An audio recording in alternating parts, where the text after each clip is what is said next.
Hi folks, Rodney back again with Rodney's Northwest Riding Reviews. Today I want to do a quick video, and it's going to be kind of a candid one. You know, a lot of times people will post, well, 5 things that they hate about their vehicle. And it's not necessarily things that I hate, but it's things that I'm actually very much dislike. And I'm going to go through, and I'm trying to be as, number one, candid as possible, but number two, I want to try to be as unbiased as possible too. You guys are spending a lot of money to go out there and buy a brand new Tacoma, and I want to make sure that you understand kind of what to expect. So I'm not trying to sugarcoat anything. I've had people, because I am a salesperson for Toyota, a lot of people have come back and said, well, you're just trying to sell us on the truck. I actually own this truck, so I'm giving you my personal opinion, but I'm giving you true ownership experience too. Currently have 4,352 miles on it, so I've had a little bit of time to kind of get the ins and outs about the vehicle.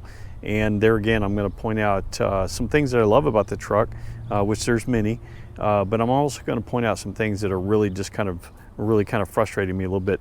So I'm going to start off with this one. If you guys have watched any of my previous videos, you know that I've changed the tires. So I went to a BF Goodrich KO3 tire. It is a 285/70R17, so it is a little wider than the standard stock tire, and it went from like a 31.5 inch to a 32, almost 33 inch tire. So it's slightly taller. Now I did do a rough country leveling kit, which they're just pucks, so they're just inserts that just kind of levels out the front end of the truck and doesn't do anything to the back. So it's a 1.5 inch lift on the front, and like I said, it just levels it out. Now, first thing I'm going to talk about is rock chips. So I have the rock chips here. Now, I have mud guards, but the mud guards actually don't stick out wide enough to cover up the tires. If you look from the side, you look at the side profile, you'll see that the fender flares cover the top of the tires, but it doesn't cover the bottom. I have some pre-owned Tacomas. You can't really see it, but there's a cement colored Tacoma down there that does have factory mud guards. The mud guards on that one are actually wider than the factory mud guards that come on the 24 model. And I think that has something to do with the issue. The other piece too is that on the 5-foot bed, this doesn't apply to the 6-foot, but on the 5-foot bed, the fender flares out, or the bed itself flares out right here, and that's where I'm picking up the rock chips. You'll see a few on the plastic, which, you know, that sticks out more than the 2023 model did. And so when I looked at the 2023 model, this fender flare itself, there is some rock chips in there, but they're not noticeable. But you don't notice it on the paint because it doesn't flare out as much. So a couple different things. Number one, the bed, like I said, flares out. Number two, the mud guards aren't quite as wide as the factory mud guards on the 2023 models. So I think they could have done that differently. They could definitely have produced a mud guard that was wider and made more sense and help prevent that. Second thing I want to talk about is the molding. So this molding here is stuck on by tape, and I can get some more two-sided tape that will hold that in place, but that shouldn't be happening. And then I've seen other reviews where people have talked about the same thing, and that's this cap right here. It seems to be the same side each one.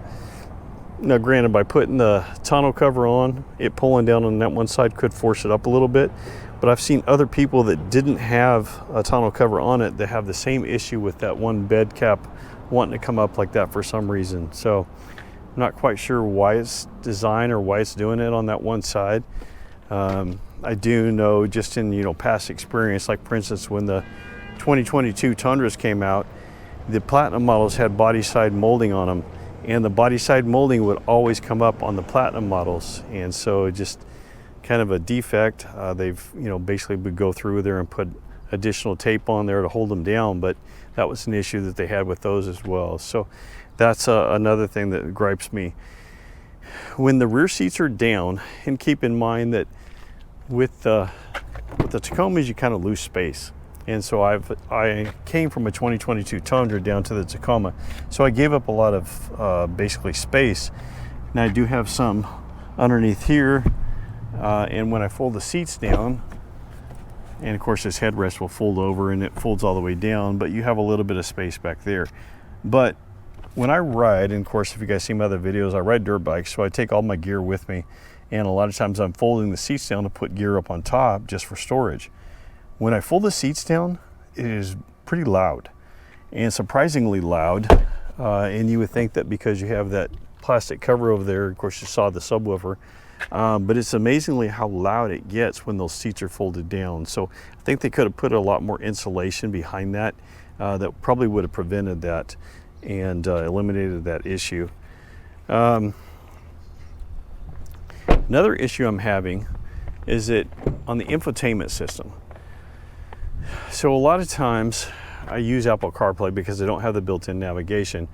Sometimes I'll get in the truck, and if I jump in real quick and just start it up and take off, it doesn't want to connect to the Apple CarPlay. And so that way, if I wanted to use a phone, or I had to get I got a phone call, I wouldn't be able to access it because it runs through Apple CarPlay and it just says your phone's not connected. Sometimes I can go back into the settings and I can reconnect the phone to it, but there's sometimes where I actually physically have to stop and shut the truck off and then wait for it for a few seconds and then start it back up, and then it will reconnect to the Apple CarPlay. So that's an issue that I've had with the 2022 Tundra that I had. I'm having it with this one. I know that because there's some other Toyota vehicles that use the same infotainment system, they're going to be having the same issue too. So that is a gripe. Another thing too is sometimes, like if I get in the vehicle, I put it in reverse, your backup camera comes on, you put it in drive to take off, and then it doesn't go back into the Apple CarPlay screen. It will go back into like a navigation screen where it almost looks like it's trying to get you to sign up for the navigation. And so that is another gripe. It's all based on the infotainment system. Also, if I happen to be in the vehicle, let's say I'm sitting in the vehicle and the vehicle's running and I'm just listening to the radio, and I happen to open up Facebook and there happens to be a video that has sound to it, it will automatically connect to the Bluetooth, which is, so I can actually hear that video that's on Facebook. And this would be the same for YouTube. But it automatically connects to the Bluetooth on it, and then it takes it out of sync. So what I'm saying is, anytime there's a video where it's utilizing Bluetooth, your phone will automatically connect to it through the vehicle speaker system. And then when I say close the video down, it doesn't automatically go right back to Sirius satellite radio if I happen to be listening to that, or FM radio. It throws it out of sync, and so then what you have to do is you have to go back in there, hit your mode button until your stereo system comes up. And then you would think that, well, once you did that, it would automatically reconnect. Well, sometimes it doesn't. Sometimes you have to physically go back in and go back into the settings menu, go back into sources, go back into Sirius satellite radio, and it just seems like it should be a lot more seamless than what it actually is. So that's definitely a gripe too. Infotainment seems to be the biggest issue that I'm having with the Tacoma. I had it with the Tundra, having it with this, I've had it with other Toyota vehicles, and so I'm not the only one experiencing that issue. So I would definitely expect that. Another complaint is the sound. So when I say sound, a lot of people, and I'm going to back up for a moment. So with the 2022 Tundra, when you got the premium package, and actually it was a limited, with the upgraded stereo system, meaning the JBL, they had piped in sound, and it was called engine enhancement. And so what would happen is they were piping in music. They were piping in sound from the intake that piped through the speaker system, and honestly didn't quite sound like it should. It made it sound like a V8, and I think that that's one of the issues that people had and did have in when the vehicle first came out, is that it, going from that V8 to the V6, a lot of people were complaining about the sound of the engine. It just didn't have that growl and grunt that the V8 had. And so on the 4-cylinders, going from the V6 to the 4-cylinder, it sounds, number one, it doesn't sound like it should be in this truck, but number two, it almost sounds like a diesel. And part of the reason is that you have self-cleaning injectors, and so if you've driven a 4-cylinder recently, or if you had an opportunity to drive the new Tacoma, you know exactly what I'm talking about. but it just doesn't give it that grunt and growl like the V6 had. So on the TRD Pro, on the Limited, the Trail Hunter, they have come up with a piped-in engine enhancement again. And the reason I'm kind of bringing it up is that you do have the ability to turn that off if you want to. And I can send you a link to a video that shows you how to do that. It's something that your service department would have to do, but it is something that definitely can be done. But anyway, back to what I was saying. It sounds like a diesel truck when you go to take off. And if it was a diesel, that would probably be okay. But this 4-cylinder Tacoma just doesn't sound right. They have gone to a larger exhaust, and part of that is they had to with the additional air induction that you have from the turbo. But I think that, I don't know, maybe they could have done something a little bit different with the exhaust. Maybe they could have done a little more sound deadening insulation in the engine compartment. But it just, at times, just doesn't sound quite right. And that is something I would kind of wish they had done differently. Another issue is that packaging. So I wanted a TRD off-road premium package, and when my lease was up on my Tundra, I extended it out a little bit, hoping to get a premium package. Well, I waited for about 3 months, and premium packages just didn't come in. And here it is 6 months later, and we still haven't gotten any premium packages on the TRD off-road. Or I should say, you know, maybe out of the 50 allocations we've gotten maybe 1, maybe 2 premium packages. So they're just not sending them into the Northwest. I know that I've seen quite a few on the eastern regions, but here in the Northwest, we're just not getting them for some reason. So a couple of things that I missed from that. The biggest thing is the panorama view monitor. So currently I have the 8-inch screen, and that's not going to change. But it has an 8-inch screen as opposed to the 14-inch screen. I had that 14-inch screen and the panorama view monitor in my 2022 Tundra, and one of the things that I did was put a leveling kit on that one, and it was amazing how much it actually changed the visibility when I went to that leveling kit. It was harder to see over the front corner of the hood over there, and so having that panorama view monitor made it so much easier pulling into a parking space, you know, backing into situations or parallel parking, you know, things of that nature, but it just made your daily driving so much easier. I have seen one Limited that had the 2024, seen one Limited that had the panorama view monitor, and it almost, because the screen seems so large and the dash is closer to you than what it was in the Tundra. I wear glasses to drive. And with those glasses, it brought that screen too close where it was actually blurry for me. And so for me, that was an issue. I'm not saying it would be for anybody else, but I thought that the screen was actually too large, or at least too close, and it just didn't work out for me in that situation. So I'm almost glad that I didn't get the premium package, but I do miss the panorama view monitor. So now, this video has been pretty negative so far, so let's talk about the things that I actually love about the truck. I love the way it drives. I love the way it handles. I love the performance. It is smoother. It doesn't wander on the road like the 2019 and the 2021 that I had. You know, there's just so many things that are much better. The seats are more comfortable. It's more of an upright position, and it just makes your driving so much more stress-free. The added features that they have in the vehicle, some might be overkill for some people, like, you know, proactive driver assist, you know, is probably something that we could do without, but it is a feature that's made the vehicle safer for those of you that want it. So anyway, there's a lot of amenities that we get in the vehicle now.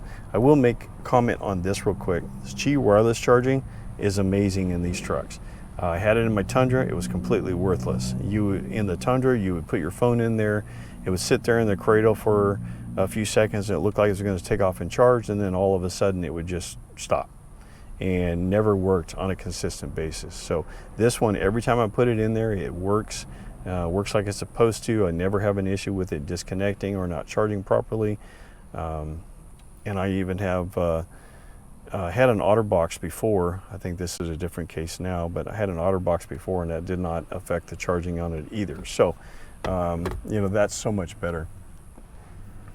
So anyway, there's a lot to love about the truck. One of our sales managers just got rid of his 2023 Tacoma, and just got a new Tacoma. And I tried to get him to do an interview, and he's like, nah, that's not really my thing. He didn't feel comfortable to do it, and I appreciate that. But you know, a couple of things that he mentioned that he really likes about this truck. So he said, I've never had a truck that was this smooth. And I said, well, what about your Tundra? Because he had a Tundra before too. And he's like, yeah, he said, but the Tundra was more of a luxury type truck. And he said, I kind of expected it with that. He had a Platinum model. And he said, but my Tacomas, and he's had two or three Tacomas now. And he said, this one is much smoother. He said, the performance is better. He said, it just handles the road so much better than what the other did. And so like I said, I wanted to do an actual interview with him, but he opted not to. So we'll catch somebody else that purchases one that has some time and wants to really talk about what they really think about it. So, but anyway, hopefully you guys can appreciate my being straightforward, and like I said, the truck's not perfect. Unfortunately, I don't think there's any truck that's going to be perfect. If you guys see my videos, you know that I ride dirt bikes. Haven't found a dirt bike that's been perfect yet. There's always things that we tinker with, whether it be suspension, whether it would be engine performance, things of that nature. And unfortunately, in a lot of situations, most people will just buy, you know, a new Tacoma or Tundra or whatever it may be, and just drive it just like it's equipped from the factory. But as far as, you know, as overall, you know, is this truck better than the previous gen? Absolutely. You know, there's so many things that are different. Is the pricing more expensive? Absolutely. I wish that it would have been more in line. But when you stop and think about, okay, if you were to drive a 2023 Tacoma and then you compare it to a 2024 Tacoma, and if you were just doing, like, for instance, a blind taste test where, like, hey, does this truck perform better than the 2023 model without knowing the total price? Hands down, everybody would pick the 2024 model. Then when you start throwing in price, they're like, well, that's a little bit different. You know, it's going to raise my payment how much? And of course, today's interest rates have not helped anything. But, you know, is the truck better? Absolutely. Do I think that they're too expensive? Yes. But unfortunately, that's the way it is. So anyway, if you guys have any questions, any comments, any things that you'd like for me to kind of go more in detail about and spend some more time on, I'd be happy to do that. Like I said, I currently have 4,352 miles. Start it up here for just a second.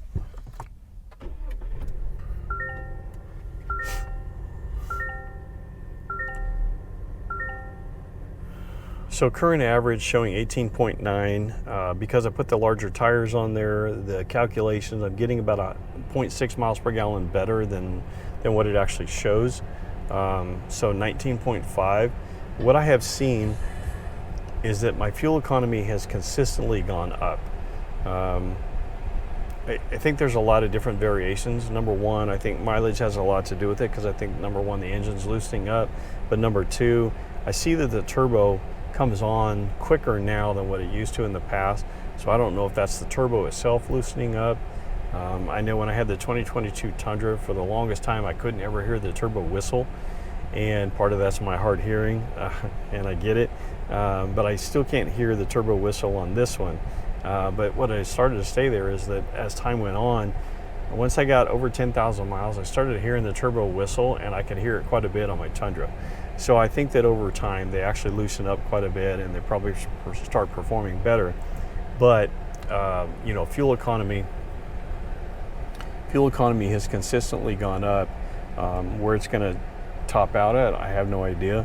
But I do know that when I first put the tires on there and the truck had less than 500 miles, you know, it was showing 15 miles per gallon. I'm like, man, is this just like the other Tacoma? You know, I put larger tires on it, I'm going to lose a bunch of fuel economy.